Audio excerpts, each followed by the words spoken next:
দিনের আমার প্রথম ভিডিও, যদিও ভিডিওটা আমি রাত্রিবেলা করছি, ভিডিওটা কালকে সকালে তোমরা পাবে। তোমরা আমার টাইটেল থাম্বনেল দেখেই এসেছো, তোমরা বুঝতে পেরেছো আজকে আমার প্রথম ভিডিওটা মন্দিরার মাকে নিয়ে। মন্দিরাকেও কিছু বলবার, অবশ্যই রিয়াঙ্কাকে কিছু বলার আছে, সেই নিয়ে আমার আজকে প্রথম ভিডিও। চলো একটু ইন্ট্রো দিই। Hello my lovely viewers, welcome back to my channel Dimpi lifestyle. বন্ধুরা আমার সাথে থেকো, পাশে থেকো, চ্যানেলটিকে সাবস্ক্রাইব করে লাইক কমেন্ট শেয়ার করো।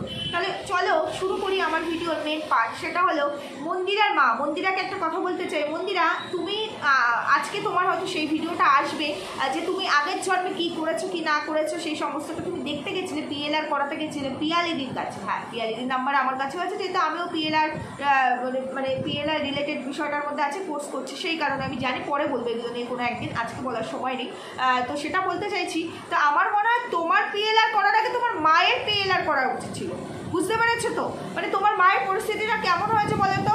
ওই যে একটা কথা আছে না, পাইয়া পাইছে ধন, কি কিসে মারে কি জানি, বেশ আমি ভুলেও গেছি। এরকম একটা মানে ব্যাপার তৈরি হয়েছে তোমার মায়ের। তোমার মা তো বেড়েছে কেন বলো তো, এত উঠছে কেন? তোমার মা ইচ্ছাকৃত চুলকে চুলকে ঘা করার চেষ্টা করছে। এবার দেখো, এই যে ঘাটা করার চেষ্টা করছে, আমরা যদি ফিল্ডে নেমে পড়ি তাহলে ওই ঘা কিন্তু কোনো মলমে, কোনো প্রলেপে কিন্তু সারবে না। উনি কিন্তু প্রত্যেক দিন এসে খোঁচা মারছে, প্রত্যেকটা দিন। যত বলছি তুমি এজেড পার্সেন্ট, এরকমটা করো না। চাই না তোমার অতীতটাকে আবার বর্তমানে তুলে আনতে, কিন্তু উনি থামছে না। আমি মন্দিরাকে বলবো নিজের মাকে সামলাও। দেখো, তোমার মার অতীত নিয়ে কথা বলতে গেলে তখন কিন্তু তুমিও মাঝখানে চলে আসবে, যেটা বলার চেষ্টা করছি না।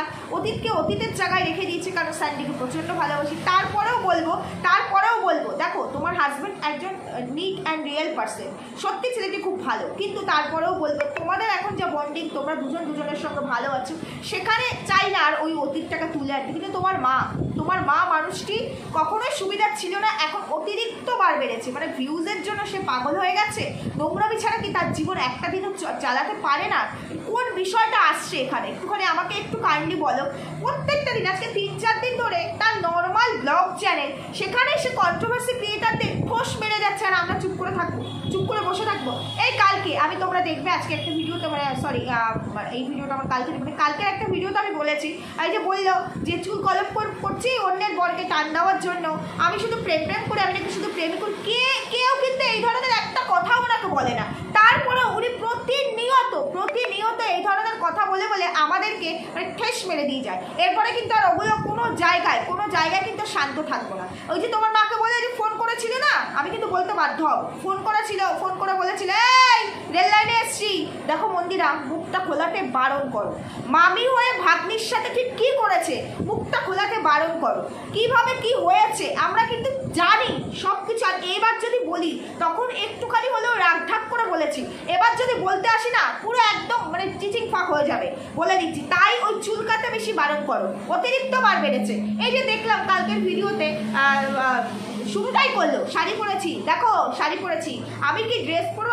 আমি আমার ইচ্ছে মতো ড্রেস পরতে পারবো না বাবা, আমাকে ছিঁড়ে খেয়ে ফেলবে। শাড়ি পরেছি, দেখো না শান্তি হচ্ছে। এই গরমে দেখো, নাকে কানে কিচ্ছু পরিনি এই গরমে। আরে বাবা, তোমাকে সব জায়গায় শাড়ি পরতে কেউ বলেনি, তোমাকে স্পেসিফিক কোন জায়গায় কোন ড্রেসটা পরতে হয় সেটার কথা বলা হয়েছে। তুমি নতুন মারু পম্পম বিয়ে করেছো, নতুন মেয়ে জামার বাড়িতে প্রথমবার গেছো, সেইখানে একটা শাড়ি পরে যেতে পারতে, বিকেলবেলা গেছো, এই কথাটা বলা হয়েছে। তুমি তোমার নিজের জামাইয়ের বার্থডেতে গেছো, সেখানে 2-4 জন লোক হলেও তো এসেছে, সেখানে তুমি একটা শাড়ি পরে যেতে পারতে। তাহলে জিনিসটা আরো সুন্দর, মানে শোভা, মানে মানুষের শালীনতা যেটা বলে। তোমাকে কি বলা আছে তুমি কোথাও গেলে শাড়ি পরো, অমুক করো তমুক করো? এখন ভীষণ অ্যাডভান্স, কে না পরে, ওর সবাই অনেক কিছু পরে, জিন্স টপসও পরে, কিন্তু কোথায় কি মানায় সেইটুকু। মানে মানুষ, আমরা তো একটা মানে সময় নির্বিশেষে কাজ করি। একটা বিয়ে বাড়িতে গেলে নিশ্চয়ই আমি একটা বউ, আমি একটা বিয়ে বাড়িতে যাচ্ছি, আমি তো একটা জিন্স টপ পরে বা একটা হট প্যান্ট পরে যেতে চাই, সেটা মানায়। তাই বলে কি আমি হট প্যান্ট পরবো না?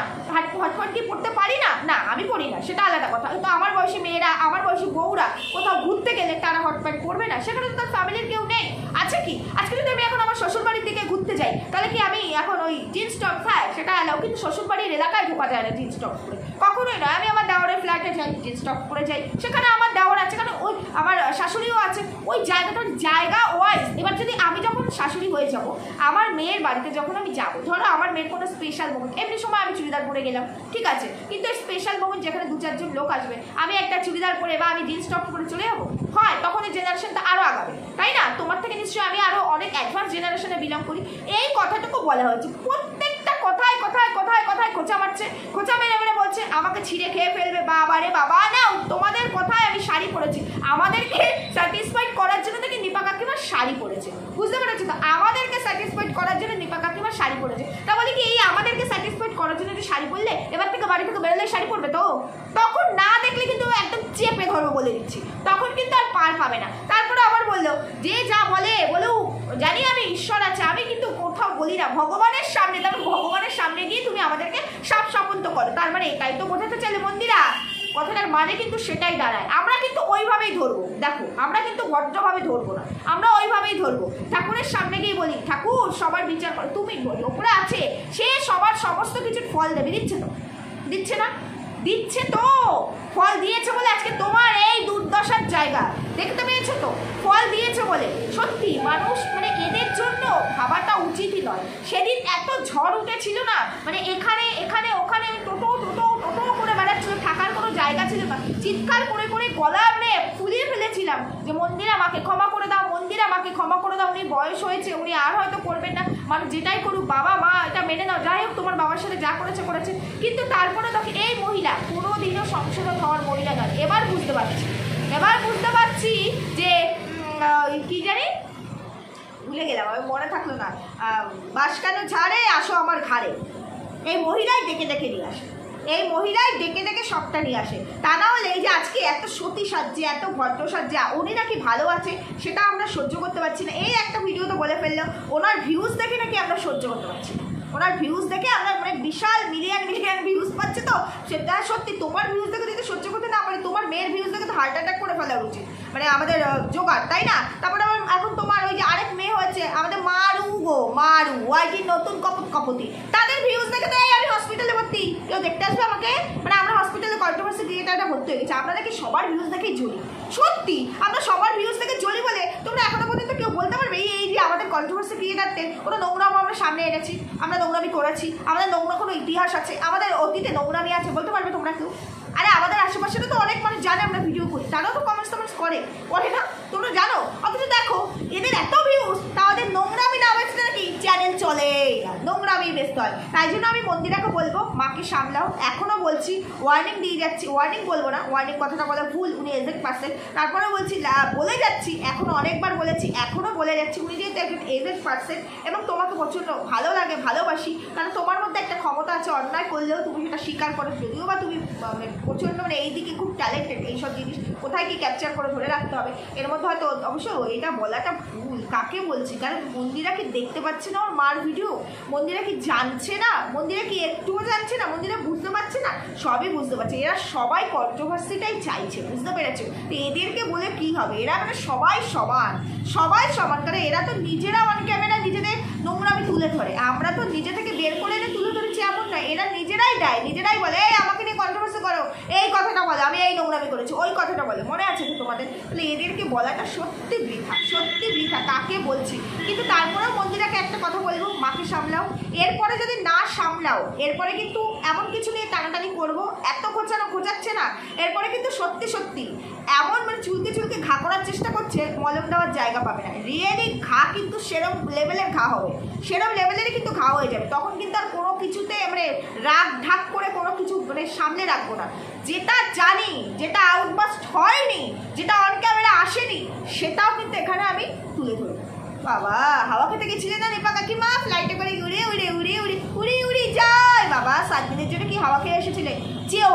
যেও না, ওই সমস্ত কথা আমি এখানে বলে ফেলি, বুঝতে পারছো তো কাকিমা? বলিনি কখনো, কাকিমা বলে ডাকি, তুমি যথেষ্ট, তুমি কচি খুকি, তুমি খুকি সাজার চেষ্টা করো, তো তুমি খুকি সাজো, অন্তত 15-20 মিনিটে যেটুকু সময় ভিডিও দেবে সেইটুকু সময় তুমি যা, আমরা তোমাকে যেটা দেখি তুমি সেইটুকু থেকে মানে সেজে থাকো, সেইটুকু দেখাও আর কি আমাদের সামনে, তারপরে মানে বাদ বাকিটা তুমি বাকি তোমার লাইফে বাকি 24 ঘন্টা তুমি খুকি কচি, মানে তোমার এখনও মনের মধ্যে প্রচুর আবেগ ফুর্তি, তোমার এখনও মানে একজন হলে ভালো হয়, তুমি তোমার কথাতে নিজে বলো, আমরা কিন্তু এই ধরনের কথা বলি না, আমরা কিন্তু বর্তমানে তোমার এই ধরনের কোনো কথা কেউ বলি না, তুমিই বলো আমি শুধু প্রেম করি, আমি অন্যের বর নিয়ে টানাটানি করবো, তোমার যে অন্যের বরের প্রতি একটা মানে খুবই আছে, মানে একটা চাহিদা আছে, সেটা বোঝাই যাচ্ছে। কন্ট্রোল করো, কন্ট্রোল করো। তুমি ভাবো তোমার বয়স হয়নি, কিন্তু আমরা জানি তোমার অ্যাকচুয়ালি বয়স হয়েছে। কন্ট্রোল করো, বুঝতে পেরেছো? আর অন্তত অন্য কিছুতে কন্ট্রোল করতে না পারলেও অন্তত ভিডিওর টাইমটুকুতে কন্ট্রোল করো। ঠাকুরের সামনে বসে তুমি যতই সাপ করো, সাপন্ত করো, ঠাকুর কিন্তু এই রিফ্লেক্সে তোমাকেই সবটা দিচ্ছে। কারণ তুমি যে করে এসেছো, তুমি যে কতগুলো কি করেছো। প্রথমত তুমি তোমার স্বামীর সঙ্গে, তোমার স্বামী তোমার উপর অত্যাচার করতো, অনেক টর্চার করতো। সেই টর্চারের কোনো কিছু তোমার মুখ থেকেই শুনেছি এবং সেটার আমরা কিছু দেখিনি। যেটা দেখেছি তুমি, আমার মনে হলো, মানে আমাদের মনে হলো তুমি তোমার স্বামীর ওপর বোধ হয় টর্চার হতে পারে। সে খুব রাগি টাইপের ছিল বা কিছু, কিন্তু ক্যারেক্টারলেস অ্যাটলিস্ট ছিল না। তুমি যেটা করে এসেছো, তো তার সংসার ভেঙেছো, তার দৌলে তো তোমার মেয়ে জামাইয়ের মান সম্মান নষ্ট করেছো। এবং শুধু তাই নয়, ভাগ্নির ইয়ে নিয়েও ফুটে গেছো, বুঝতে পেরেছো তো? তাই এত কিছু আর বলাতে এসো না। লাস্টে তুমি কিন্তু কোনো জায়গার ছিলে না, তুমি কিন্তু কোথাও গিয়ে তোমার সেই সিম্বলটা পাওনি, লিগ্যাল হতে পারোনি। লাস্টে তোমাকে ওই যে স্বামীটাকে, যাকে তুমি বুড়ো বলতে, যাকে একটুখানি ড্রামা করার জন্য যার বাড়িতে আসলে, তাকেও লাট মেরে, ওই শেষ সময়টুকুতে লাট মেরে চলে গিয়ে কত তার নামে আরও কত কিছু বললে। শেষ যাত্রা শ্মশানে গিয়ে, মনে আছে তো আমি ভিডিও করেছিলাম যে তুই শ্মশানে তোমাকে ঢুকতে দেওয়া হচ্ছে না, 19,000 ভিউজ পেয়েছিলাম, বুঝতে পেরেছো? তখন আমি একদম সদ্য মানে কন্ট্রোভার্সির জন্য সদ্য তো তোমাকে ঢুকতে দেওয়া হয়নি, পাটা হচ্ছে, তুমি লুকিয়ে এরম করে এসে দূর থেকে দেখেছিলে, মনে পড়ে তো কি পরিস্থিতি? আজকে ভালো জায়গায় আছো, সমস্ত কিছু ঠিক হয়ে গেছে।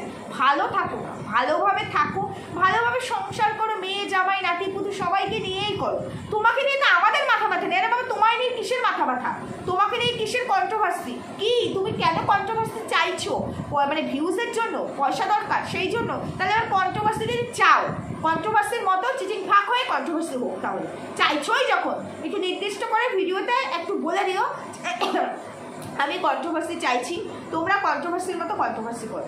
তাহলে কি একটু আমারও একটু জোশ আসে। এরমভাবে ঢাক গুড় করে কন্ট্রোভার্সি করতে আমার ভালো লাগে না সবসময়, বুঝতে পারছো তো? যাই হোক, এটুকুই বলার ছিল। মন্দিরাকে বললাম, মন্দিরা যদি এগুলো না চাও তাহলে পরে প্লিজ মাকে একটু কন্ট্রোল করো, মাকে একটু বোঝাও যে এটা ঠিক হচ্ছে না। কারণ আমরা ফিল্ডে নামলে কি হতে পারে তুমি সবই জানো। যতই লুকানোর চেষ্টা করো, তোমরা কিছু লুকিয়ে রাখতে পারো না, সেটাই বলার চেষ্টা করছি, সেটাই বলছি। যাই হোক, যেটুকু বলার বললাম। এবার আমি আসবো রিয়াঙ্কাকে কিছু কথা বলতে চাই।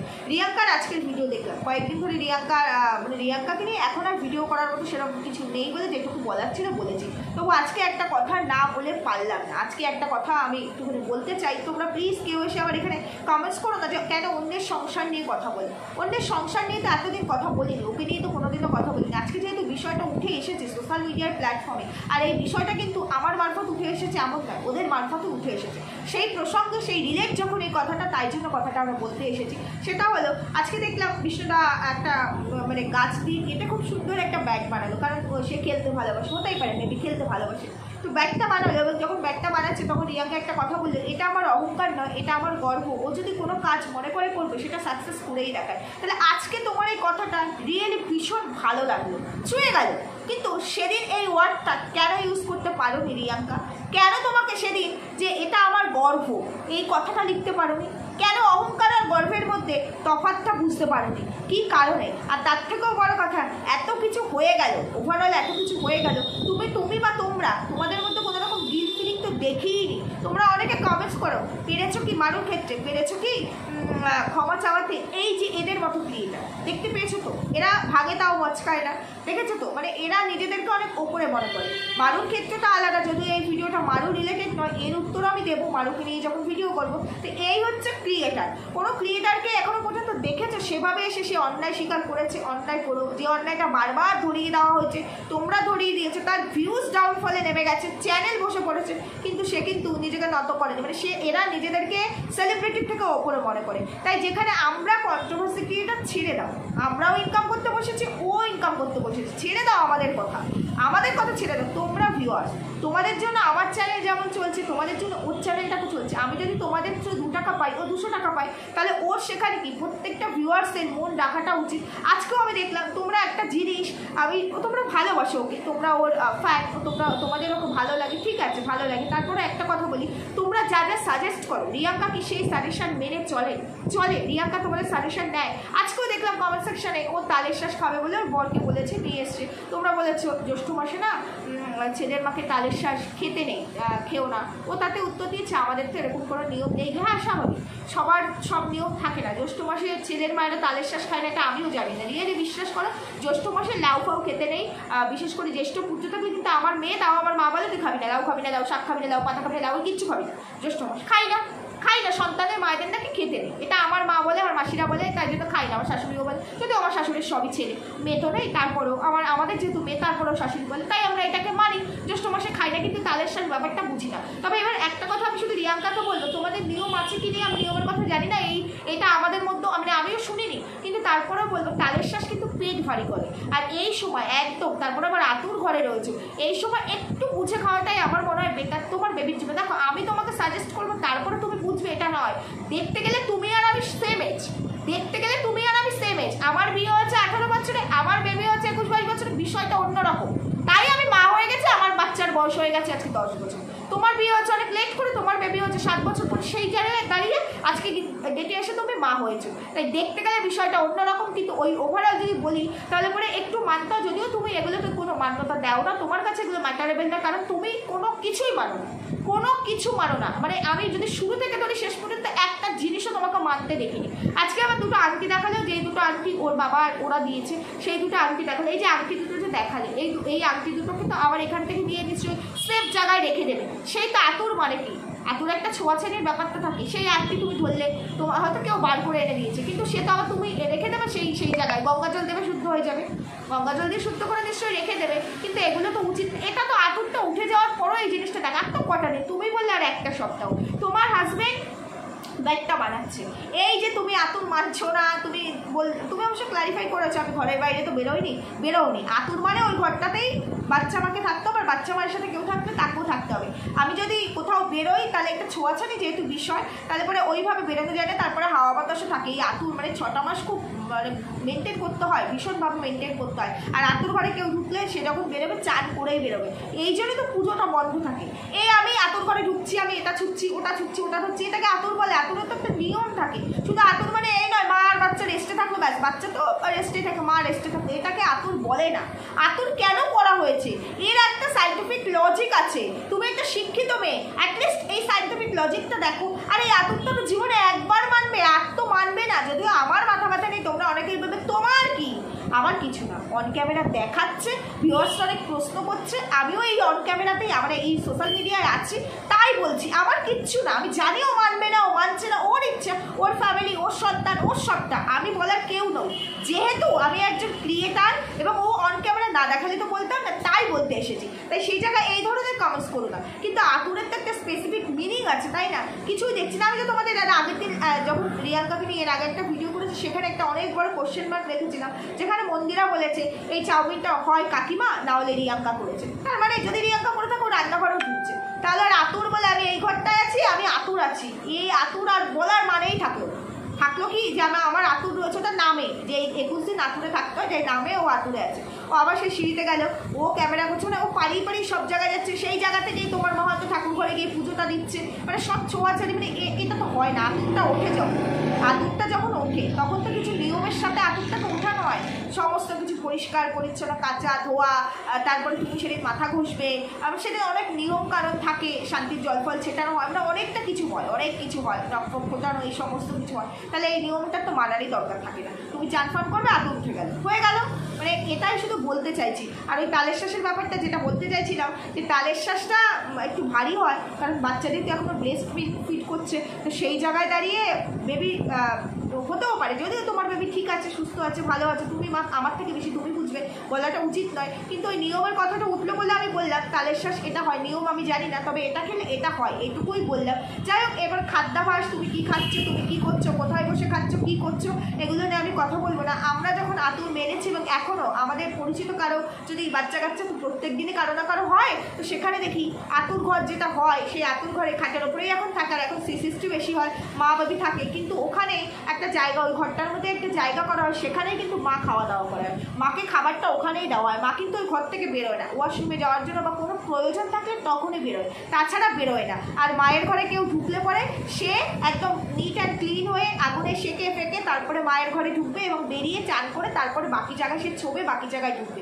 এটাই হচ্ছে নিয়ম। আর আমাদের আত্মীয় সাধারণত আমাদের মায়েরা থাকে, আমার মায়ের ক্ষেত্রে দেখেছি, যেখানে দরকার আমার মা ওরকম নিট ক্লিন হয়ে এসেছে, কারণ সংসারের কাজও করতে হবে, এসেছে, থেকেছে, দেখেছে, করেছে, আবার যখন বাড়ির কাজ করতে হবে আবার ওটা সব চেঞ্জ করে করে চান ফান করে গিয়ে ঘরের কাজকর্ম করে আবার নিট ক্লিন হয়ে আবার আমার কাছে রাত্রিবেলা এসে থেকেছে, মানে এরকমভাবে আতঙ্কটা হয়েছে। আতঙ্ক খুব বেশি দিনের নয়, যাই হোক সেটার কোনো কিছুই আমি দেখি না। এদের সব ঘন্টলারা মানে কোনো কিছুই নয়, গোল্ড দেখাচ্ছে, যে আসছে সে কাটে বসছে খাচ্ছে যাচ্ছে সমস্ত কিছু। যাই হোক এই আতঙ্ক নিয়ে আমার আর অ্যাটলিস্ট একে কিছু বলার মতো নেই, কিন্তু তোমাদের কমেন্টস দেখে এইটুকু কথা বলতে আমি বাধ্য হলাম, তাই জন্য বললাম। আর রিয়াঙ্কাকে শুধু এইটুকুর জন্য আমি ভিডিওটা করতে এসেছি, রিয়াঙ্কাকে বলতে এসেছি আজকে যে কথাটা বললে এটা আমার অহংকার নয়, এটা আমার গর্ব। সেদিনে এই কথাটা যদি বলতে এত কমপ্লিকেশন তৈরিই হতো না, কিন্তু সেদিন এই কথাটা তুমি বলতে পারোনি, কারণ সেদিনে তোমার ওটা অহংকারই ছিল। এটা তোমাকে দেখে, তোমার অ্যাটিটিউড দেখে, তোমাদের অ্যাটিটিউড দেখে এখন বোঝা যাচ্ছে। বাকি কমেন্টস, কুকুর, রাক্ষস, এক্সেট্রা এক্সেট্রা এগুলো নিয়ে বহুবার বলেছি, আর এগুলো নিয়ে কিছু বলতে চাই না। যাই হোক বন্ধুরা, তোমরা জানিও ঠিক বললাম না ভুল বললাম, খুব বেশি বড় ভিডিও করলাম না, কারণ যেখানে যতটুকু বলার আমার মনে হলো সেটুকুই বললাম। দেখা হচ্ছে তোমাদের সঙ্গে পরবর্তী ভিডিওতে।